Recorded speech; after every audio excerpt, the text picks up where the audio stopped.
So hopefully you've watched the video.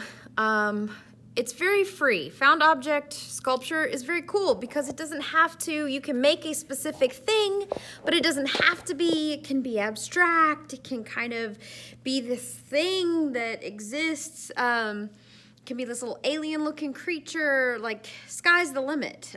Super cool, very, very freeing. But you still have to have some measure of planning. You have to think and consider those principles of design. Balance is a big one for found object sculpture.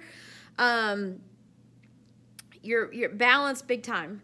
Even some pattern is quite handy in a sculpture like this, and unity is really gonna bring the whole thing together, because it's like when you scribble scrabble when you were a baby, when you're a little kid and you're first learning how to color. Everything is scribbly and it's a mess.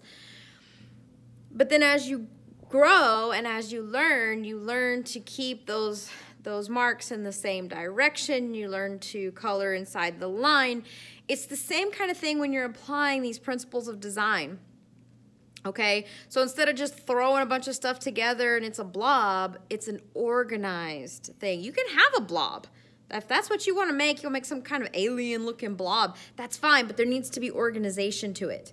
You need to have those principles of design and a little bit of organization to make it this thoughtful idea. Okay, and that always brings up the question of what is art? Is it something pretty and pleasing to the eye, or is it something that makes you think? What is it? Does it have to be any one thing? That's just something to consider. It's something to think about. So we're going to go through and we're going to organize our thoughts. We're going to kind of start coming up with an idea. That's what your Google form is. It's going to be some questions that I want you to think about. That's going to help you kind of come up with your idea in that creative process. And then, of course, like always, I'll offer up a few examples. And if you're just really having a hard time being creative on demand, because I know that's hard. You've got a lot of classes, a lot of things, it's a weird year.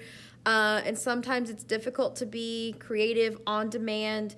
I'm always offering a few ideas that you are welcome to try to interpret and do yourself, or you can come up with your own thing. Okay, when I do these examples, or if I'm giving you options for this particular project, you don't have to do one of the options that I'm giving. Okay, it's literally just to help you come up with ideas, or you know, maybe it's just something you're having creative problem. I get that. It is hard to be creative on demand. So you can choose to try to do one of the options that I give you, or you can choose to do your own thing. That is up to you. You have freedom on this, okay? Everybody has a different amount of supplies. So I'm thinking, when I'm thinking about this and I'm gathering, I'm looking at what objects do I have around me that I can use?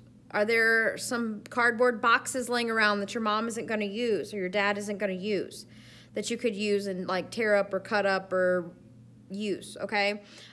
What about cartons, like milk cartons or paper towel rolls or toilet paper rolls? Those cardboard things are super handy to have. What about, we can even go back into nature, into art, into our environmental art. You know, do you have leaves and twigs and sticks that you can use, that you can bring in? Do you have old dried out markers that you're not going to use anymore? Do you have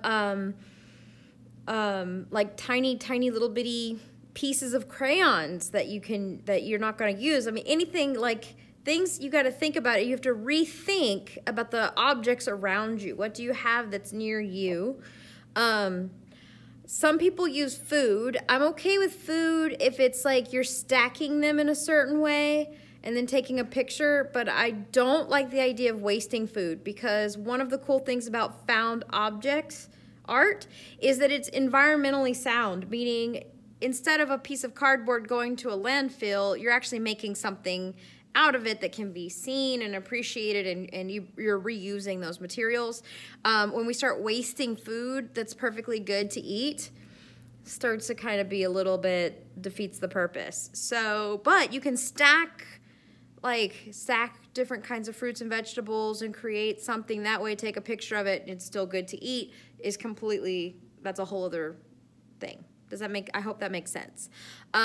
Make sure you get permission from your parents before you start taking any of these things. I like to use junk mail, those little flyers and stuff that we get in the mail. I like to use that too. Some things that I'm gonna have for me personally, and if you have these things or you have access to these things, great. If not, it does not have to happen, okay? It doesn't have to have it.